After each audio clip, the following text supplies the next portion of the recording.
네, 이번에는 섹터 얘기입니다. 오프닝 때 잠시 예고드렸지만 내년, 즉 2022년에 대한 시장 방향, 그리고 더 중요한 거는 이제 주요 키워드를 어떻게 갖고 가야 될지 좀 얘기를 해보겠습니다. 그래서 오늘은 센터장 특집으로 준비했고 컨퍼런스 콜은 좀 생략하겠습니다. 얼마 전에 보시면 아시겠지만 이렇게 지식 포럼, 아마 제가 알기로는 지금 2021년 증권사 최초로 이제 투자자분들의 궁금증을 해소시켜 주신 분입니다. 1분 모시고 자세한 얘기 나누도록 하겠습니다. 교보증권의 김형렬 리서치 센터장 나왔습니다. 안녕하세요. 네, 안녕하세요. 네. 반갑습니다. 책이 되게 이쁩니다. 저희도 네. 욕심이 납니다, 지금. 그렇군요. 저희 센터장님이 우리 또 포럼 할까 이럴까봐 좀 걱정이 되긴 하는데. 네. 일단, 이제 포럼 얘기를 한 김에 그게 지난주였잖아요. 네, 그렇습니다. 포럼 분위기라든지 어떠한 상황이 좀, 간단하게 말씀해 주시겠어요? 네, 아무래도 증권사별로 이제 지금부터 이제 그렇죠. 연간 전망들을 많이들 준비하실 네, 때고 제가 지금 좀 이제 막 괴롭습니다. 네, 자료들이 조금 많이 나올 텐데 네. 사실 이럴 때는 매도 먼저 맞는 게 낫다고 네. 빨리 내는 게 사실은 좀 네. 속편한 감도 있거든요. 네, 그리고 맞습니다. 사실 포럼이라고 그러면은 기존의 증권사 포럼이라고 했을 때 전문가 대 전문가의 약간 느낌이 조금 짙었고 그런 과정에 조금 폐쇄적인 좀 그런 의미가 조금 맞아요. 있었습니다. 네. 그런데 이번에는 유튜브를 통해서 실시간 생중계를 통한 부분 등이 있었고요. 그래서 조금 더 개방적인 약간 그런 입장에서 조금 접근을 할 수가 있었고 사실 이런 부분으로 진행되니까 뭐 기존의 유튜브 채널의 구독자분들도 좋아하시고 또 전문 투자자분들도 잠깐 들어와서 조금 맛을 보신 다음에 좀 심도 있는 얘기는 다시 들어보겠다. 세미나, 그런 식으로 지금 연결되고 있습니다. 네, 사실 저도 이제 증권사에 이제 근무하다 보니까 큰하우스 같은 경우에는 예전에는 호텔도 잡고 그렇죠. 네, 맞습니다. 라이선스 그러니까 출입증 주고 이래야 됐었는데 그런 시대는 이제 아예 갔고 이제 확실히 이제 그 플랫폼을 잘 활용해서 맞습니다. 개인 투자자뿐만이 아니라 전문 투자자까지 끌어들이는 굉장히 좋은 마케팅 수단이 아닌가라는 네. 생각하고 있습니다. 일단 본격적으로 이제 2022년에 대한 얘기를 많이 이제 하셨을 텐데 궁금한 게 사실은 많습니다. 네네네. 많은데 저도 이제 자료를 좀 연간 전망 준비한다고 뭐 어떻게 쓰셨을까, 다른 분들은 어떻게 생각할까 이거 보니까 아무래도 인플레이션 그리고 이제 키워드를 병목 경제와 인플레이션 이렇게 잡으셨더라고요. 네, 그렇습니다. 그러면 아주 어려운 질문이지만 인플레이션이 또 어떻게 될 건지부터 좀 여쭤보고 싶습니다. 가장 중요한 거는 이미 하반기 전망 때부터 네. 인플레이션은 이제 변수가 아닌 상수다. 상수가 됐다. 당분간은 계속적으로 우리가 같이 지내야 된다. 코로나와 마찬가지로 네. 그 점을 먼저 강조를 할 수 있었는데 네. 그 과정에서 현재 이 병목 경제 부분을 조금 설명을 하려다 보니까 네.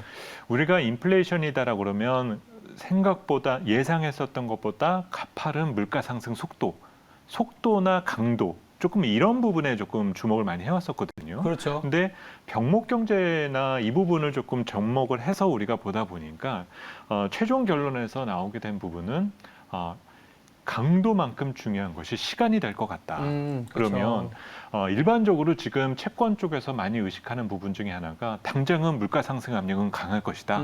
대신에 내년쯤 되면은 조금씩은 둔화될 거야라는 것들이 일반적인 컨센서스거든요. 현재까지는 그렇죠. 그렇죠. 근데 둔화되는 것까지는 알겠는데 문제는 물가 상승이 앞으로도 한 2, 3년 혹시 잘못되면은 4, 5년 이렇게 계속되면 어떻게 되는 거지? 그 문제를 조금 생각하고 답을 구하기 위해서 키워드를 꼽게 된 부분이 바로 병목 경제였습니다. 그게 무서운 얘기 아닌가요? 조금은 무서울 수도 있죠.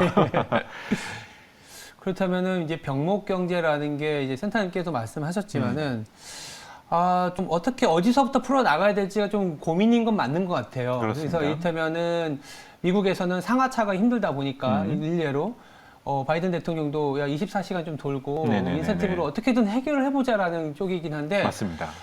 또 한편으로 생각해 보면은 2018년에 저희가 무역 갈등 이슈가 있었는데 맞습니다. 그게 실질적으로 나타나 버린 아주 극단의 상황이라는 생각도 좀 들거든요. 맞습니다. 이걸 어떻게 풀어나가 정치적인 것도 걸려 있고 아니면 저는 사실은 어떻게 생각하냐면 자 이게 사람의 어떤 일자리로 돌아오는 그 과정이 굉장히 힘들구나. 질병이든 맞습니다. 아니면 돈을 주는 부분이 상당히 힘들기 때문에 자동화로 가지 않겠냐는 생각을 했었거든요. 근데 또 읽다 보니까 아예 다른 방향으로 생각하셨더라고요. 네, 그렇습니다. 자동화 그래서 좋지, 그렇지만 당장은 인력이 중요하다. 그렇습니다. 휴먼이 중요하다는 얘기를 하셨는데 그게 왜 변수가 되고 키워드가 되는지 한번 말씀 부탁드립니다. 네, 지금 현재 우리가 이제 공급망에서 문제가 생기는 그쵸? 부분을 살펴보면은 네. 대부분 노동 집약적 산업 등이 조금 많은 편이거든요. 음. 근데 과거에 코로나라는 이벤트가 있기 이전에 네. 상황 등을 보게 되면 네. 감기에 걸리든 뭐 어떤 보건 문제나 이런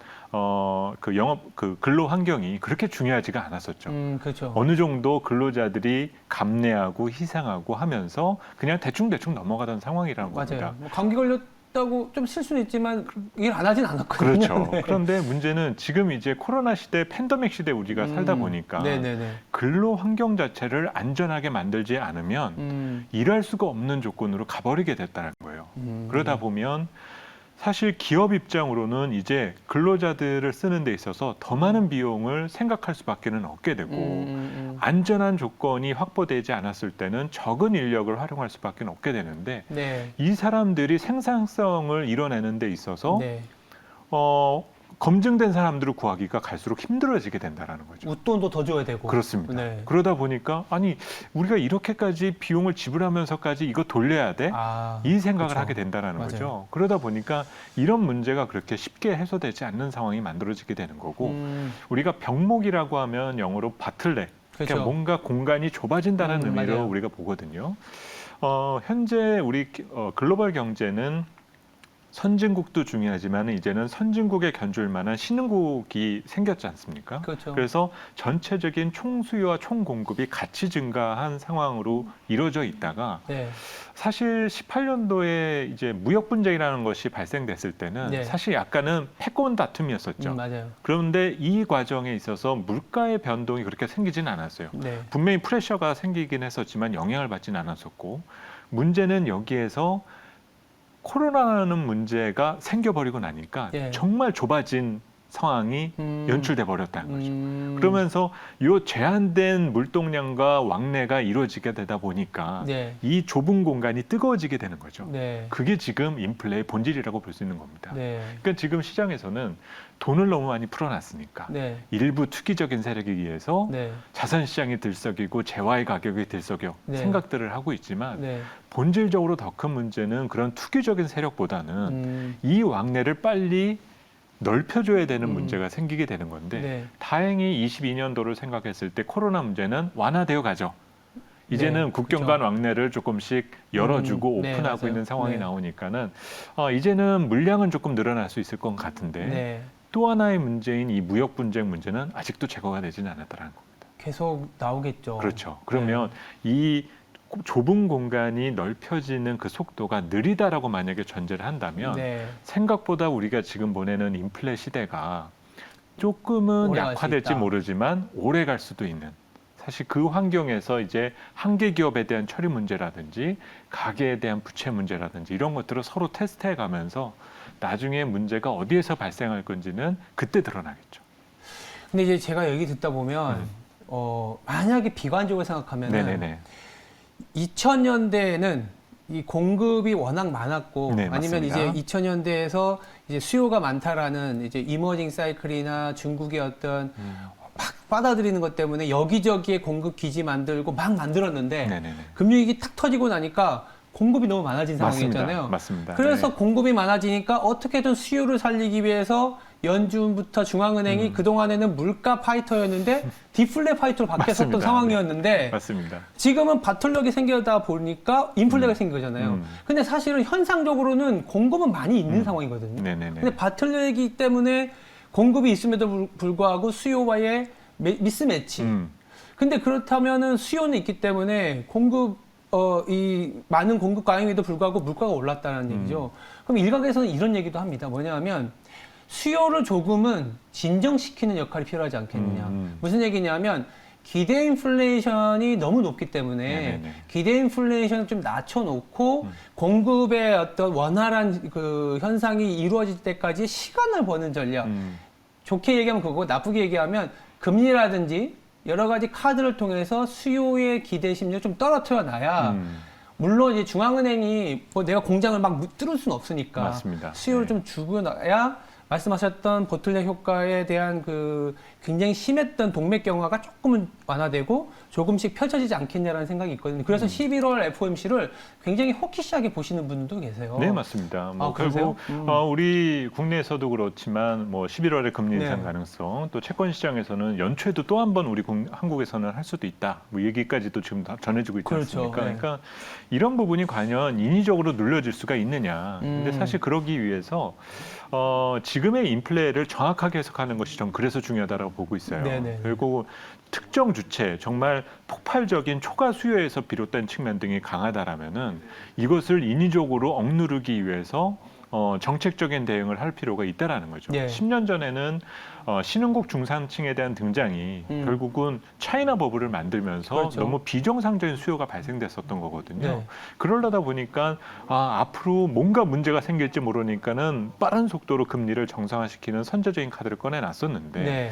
문제는 그러면 지금 상황에 이번 코로나 경기가 침체가 있었던 2년의 시간 동안 가계의 파산이 얼마나 진행됐었는지 또 공급 주체에 대한 조정이 있었는지 이거를 우리가 한번 살펴봐야 되는데요. 네.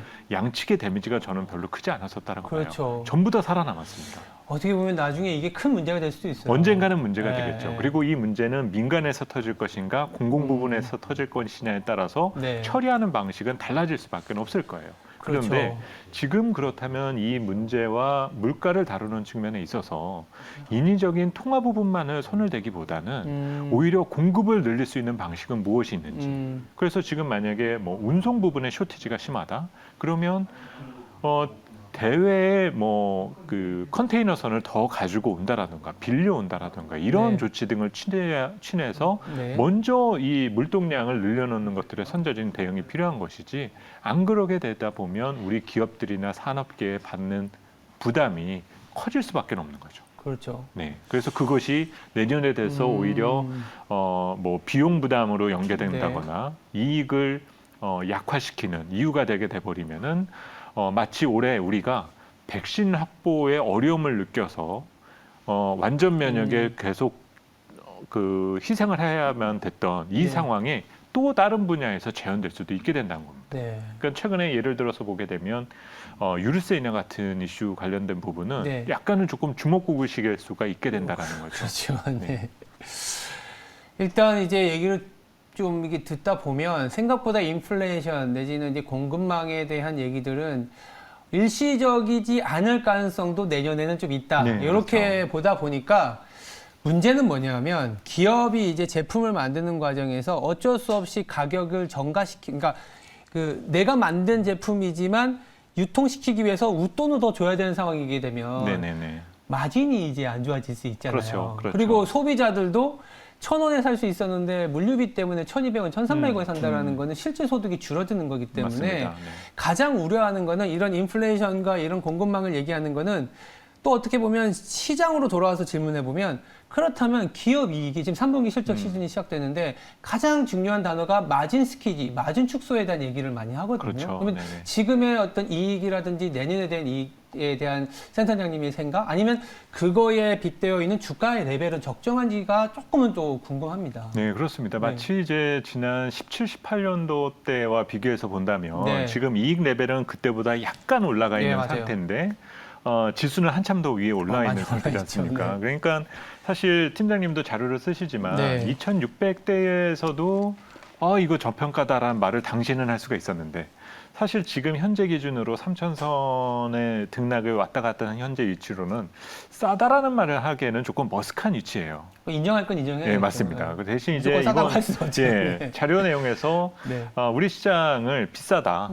비싼 측면은 분명히 있는데, 네. 근데 과거에 우리 코스피가 2,000을 돌파할 때라든지 이때랑 비교해서 본다면 그땐 정말 비쌌던 거고, 네. 예, 지금 이제 시장 의견에서 본다라면은 비싸긴 비싼데 조금 더 비싸질 수 있는 여력을 현재는 갖고 있다. 이런 관점에서 조금 보고 있고요. 네. 22년대 우리 상장 기업들의 이익에 대한 밸런스를 어떻게, 이익에 대한 레벨을 어떤 식으로 볼 건가. 네. 지금 추정되는 이익은 조금 많이 낙관적이죠.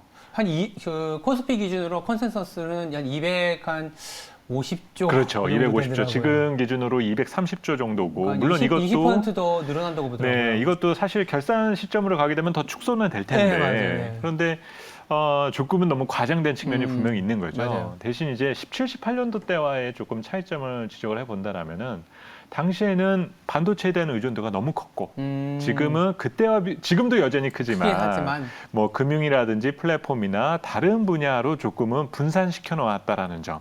그리고 그렇게 분산시켜 놓은 부분 중에 인플레와 연동되는 산업 등은 조금은 성장세가 이어질 수 있다는 점을 전제한다면 250조 원까지는 모르겠는데 그래도 이익에 대한 확장 국면은 그대로 유지가 되지 않을까. 그것을 우선 기본적으로 전제를 두고 있는 상태고요. 네. 그리고 이제 시차 측면에서 놓고 본다면 내년 초에 여러 가지 수익성 지표 등이 약화될 가능성은 충분히 있죠. 네. 근데 이제 그런 거를 환적인 요소와 그리고 매출 증가 측면이 얼마나 빠르게 전가될 것인가. 네. 이제 그런 변화의 과정을 검증하게 되는 시기가 내년 상반기 실적에서 조금씩 드러나게 되지 않을까 생각을 하고 있습니다. 일단은 낙관적인 베이스로 시장이 이제 내년을 바라보는 건 맞는데 2017년과 지금의 차이점, 만약에 2017년처럼의 어떤 상황이게 되면 반도체 산업의 하락에 따라서 시장이 거의 2년 동안 빠졌기 때문에 네네네. 굉장히 베어리시하게 봐야 되지만 그거보다는 일단 그 기대치를 좀 조정하는 과정에서 그래도 그때보다는 소위 말하는 포트폴리오 관점에서는 이게 안정성까지는 아니더라도 완충 역할을 해줄 수 있다 정도로 저는 좀 사실은 삼성전자만 기준에서 보면 삼성전자가 이전에 최대 실적 났었던 게 2018년도거든요. 그렇죠. 근데 2018년도에 연간 수익률이 마이너스 수익률이었습니다. 맞아요. 예, 그랬다가 19년도서부터 다시 플러스 다시 수익률로 올라갔죠. 바뀌었지 예. 않습니까? 지금 똑같은 일이 벌어지고 네, 있거든요. 맞아요. 올해도 사상 최대이익인데 그렇죠. 연간 수익률은 마이너스다. 그러면 과연 마이너스 수익률이 2년 차까지 갈 건가? 사실 그런 현상이 벌어지는 데는 뭔가 그 특정 산업과 개별 기업의 구조적 문제까지 발생됐을 때 우리가 우려해야 될 문제일 텐데 그런 정도로 산업에 대한 컨트롤 능력을 못 갖고 있다라고 판단하고 있지는 않거든요. 네네. 그래서 다른 성장에 대한 요소들을 찾게 되지 않을까. 그리고 내년은 이익에 대한 레벨뿐만이 아니라 올해 우리 기업들의 상황을 한번 보자라는 거죠. 최대 이익을 내놨는데 네. 내년에 목표 내놔들 이런 식으로 할 거거든요, 분명히. 맞아요. 그러면 내년보다 맞아요. 목표를 하향하지는 않을 겁니다. 그렇죠. 예, 대신 이제 올해와 비슷하게 맞춰 놓을 거고 네. 그 수준이 유지되기 위해서 새로운 투자를 무엇을 할 건가? 그러면 내년에는 우리 기업들이 신선하고 도전적인 목표를 무엇으로 꺼내들 건가? 이것이 오히려 더 중요한 숙제가 될 수가 있게 될 거고 네. 그 얘기를 듣게 되는 시기가 올해 연말 내년 1분기가 될 수 있지 않을까라고 봅니다. 그러니까 이렇게 여쭤보는 이유가 이제 아무래도 우리 이제 개인 투자자분들께서 이익에 대한 레벨도 보고 가긴 하지만 워낙 상반기가 어떻게 보면 2020년 3월부터 2021년 3월까지 거의 100% 오르다 보니까 그렇죠. 네. 시장이 계속 가는구나라고 생각하신 분들도 꽤 계시거든요. 근데 삼성전자 실적이 굉장히 좋음에도 불구하고 왜 빠지지? 뭐 이런 되게 좀 엇박자라든지 이런 투자의 타이밍 내지는 이익만 보면 된다며 이런 생각이 갖고 계셨는데 네네네. 최근에 많이 힘드시거든요. 그렇죠. 그러다 보니까 내년에 대한 저희들의 생각도 과연 개인 투자자분들이 또 이 시장이 남을까? 거꾸로 기관은 좀 저도 잘 모르겠지만 외국인이 다시 돌아올 수 있을까? 수급에 대한 얘기를 풀어내면서 내년을 또 바라보시는 분들도 계시거든요. 네네네. 어떻게 보세요? 사실 수급 측면에 있어서 더 힘을 실어줘야 될 것은 국내 자본, 국내 또 자본. 우리 개인 투자자들의 역량이 네. 필요하다라는 판단이 들고요. 네. 직접 투자 측면에서는 저는 조금 많이 충분해졌다. 네. 대신 2022년 이후로 조금 시장을 더 건전화시키기 위해서는 우리 감독 당국이 더 정신 차려야 된다는 생각을 합니다. 네. 이 조금 경직되고 위축되어 있는 공모 시장과 사모 시장을 다시 활성화시키기 위한 지원안 등을 꺼내줘야만 그렇죠. 시장에 대한 선순환이 일어날 수가 있게 된다는 그렇죠. 거죠. 언제까지 연기금 바라보고 있고 외국인 바라보고 있을 그러니까요. 거냐는 거죠. 지금 시장에 넘쳐나는 돈이 자본시장으로 계속적으로 끊임없이 들어올 수 있게끔 만들어주는 것들이 필요한데 예전에 정해놓은 룰들이 하나도 바뀐 게 없거든요. 맞습니다. 지금 네. 시장에 이렇게 관심이 많고, 그러니까 이게 투기가 아니잖아요. 맞습니다. 물론 뭐 네. 모든 돈이 있는 곳에는 투기와 투자가 있기 때문에 반드시 주식시장이 투자라고만 말할 수 있는 건 아니지만 그렇죠. 개인 투자자분들이 주식시장에 온 이유가 분명히 있을 거고 그렇습니다. 그거에 맞게 이제 시장이 변해가야 되는 상황을 규제라든지 이런 게 좀 바뀌어야 되는데. 그렇습니다. 그래서 뭐 좀- 당장 23년도 양도세 그러니까요. 그런 것도 부과라든지 있고. 네. 이런 부분 등이 있다면 네. 그거는 알겠고 그러면 베네핏도 분명히 있어야 되는 그쵸. 것들이잖아요. 그래야만 시장의 이거는 시장입니다. 있어야만 할 이유가 있어야 사람들이 몰리는 거고 계속적으로 그 사람들이 공급이 될 수가 있게 되는 그렇죠. 거거든요. 그래서 사실 그런 요소를 우리가 조금 더 생각하는 것이 필요한 것 같고 꼭 2022년 주식시장이 3,500, 4,000을 가야지 성공하는 시장이다라 보지는 않아요. 네. 이미 우리 경제가 바뀐 부분 등을 현재 주식시장은 충분히 보여줬다라고 판단이 드는데 네. 오히려 시장에 대한 특성을 이해하는 것이 필요하지 않겠나. 우리나라 주식시장은 꾸준히 올라가는 특성보다는 레벨에 대한 변화를 준 이후에 그 레벨을 유지할 수 있는지 검증하는 시간, 그런 의미가 조금 더 크다라는 판단이 들어요. 그래서 팀장님도 자료 내시고 또 앞으로도 네. 계속 그 활동을 하시겠지만 22년 각 증권사들의 전망은 다 거기서 거길 것 네, 같습니다. 비슷할 것 같아요. 예, 왜냐하면 적정 가치가 그런 의미를 지금 두고는 있거든요. 맞아요. 대신 그런 시장 환경에서도 돈을 버는 사람과 그렇지 않은 사람은 갈릴 수밖에는 없는데 그렇죠. 결국은 심화 과정으로 들어가는, 우리가 문제를 보더라도 거저 점수를 주는 문제가 있고 그렇죠. 변별력을 주는 맞아요. 문제가 네, 있거든요. 네, 네. 22년도는 변별력이 강한 시장이 될 수밖에 없다라는 거죠. 그러니까 이제 저도 이제 자료를 보면서 저는 이제 계단식 상승이라고 말씀을 드리는데 이제 센터나님은 루트형 네, 상승이라고 맞습니다. 우리나라가 네네. 이제 사실은 이제 지난 30년, 40년 보면 한 2, 3년에 엄청난 랠리를 보이고 5년에서 10년 진짜 너무 힘든 박스권을 이제 맞습니다. 견디지만 결국은 또 레벨업 하는 우리나라의 어떤 체력을 보고 있거든요. 그러면 맞습니다. 마지막으로 내년을 바라봤을 때 성장 동력이라고 할까 아니면 키워드? 이렇게 좀 한번 얘기 좀 부탁드립니다. 뭐 가장 중요한 거는 올해 그 변화를 주기 시작해서는 인플레에 연동되는 산업들은 내년부터는 실적으로 많이 보여줘야 될 거고요. 그리고 조금 이제 투자자들을 끌어당기는 그 성장과 도전을 보여주지 못했었던 것들의 키워드를 스스로 보여줄 의무가 있다는 생각을 합니다. 네네네. 그리고 올해 상반기 시장을 책임졌었던 산업 등이 있지 않습니까? 맞아요. 반도체라든지 플랫폼이라든지. 근데 이런 쪽이 지금 현재는 고전을 보이고 있는데 성장통인 거죠. 그리고 이 성장통이 구조적인 문제로 자리를 잡지 않는다라면은 내년은 이 던져진 숙제에 대한 답을 상반기부터는 보여줘야 될 겁니다. 그래서 그것이 되어야만 우리 경제가 본질적으로 변했구나라는 것들을 믿고 현재 투자자들은 계속적으로 남아 있을 수가 있게 된다는 거죠. 그렇다면 아까 이제 말씀하신 것처럼 올해의 주도 산업, 뭐 2차 전지도 있고 플랫폼도 있는데 이게 성장통으로 간다라는 거는 내년에는 그러면 주도주가 좀 바뀐다고 보시는 건지 어떻게 생각하세요? 사실은 내년은 업종에 대한 부분보다는 개별적인 접근이 더 필요하지 않을까. 네. 왜냐하면 경기가 확장 국면이기 때문에 수혜 보는 산업, 그렇지 않은 산업을 구분하기가 상당히 어려워요.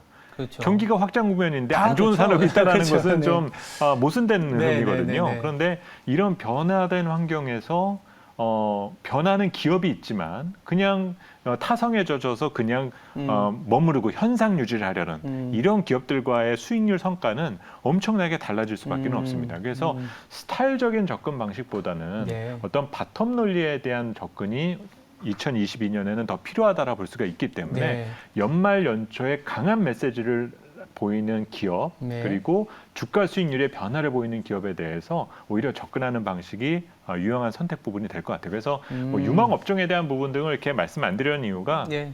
한 3개월만 지나면 또 바뀔 수도 그럴 있거든요. 수도 그래서 있죠. 그런 예. 부분을 말씀을 드리기보다는 연말 연초에 심상치 않은 변화를 보이는 기업을 더 집중적으로 보셔라. 그 네. 점을 말씀드리고 싶습니다. 일단 지수 자체가 뭐 우리 예상과 달리 뭐 우상향 하면 아주 좋겠지만 꼭 우상향이 아니더라도 계단식 상승, 루트형 상승이라도 우리나라 시장의 체질적인 변화가 발생하는 게 2022년일 거다라는 생각도 갖고 있습니다. 그래서 좀 너무 시장이 낙관적이지 않더라도 해볼 수 있는 기회가 있다는 거 참고해 주시면 감사할 것 같습니다.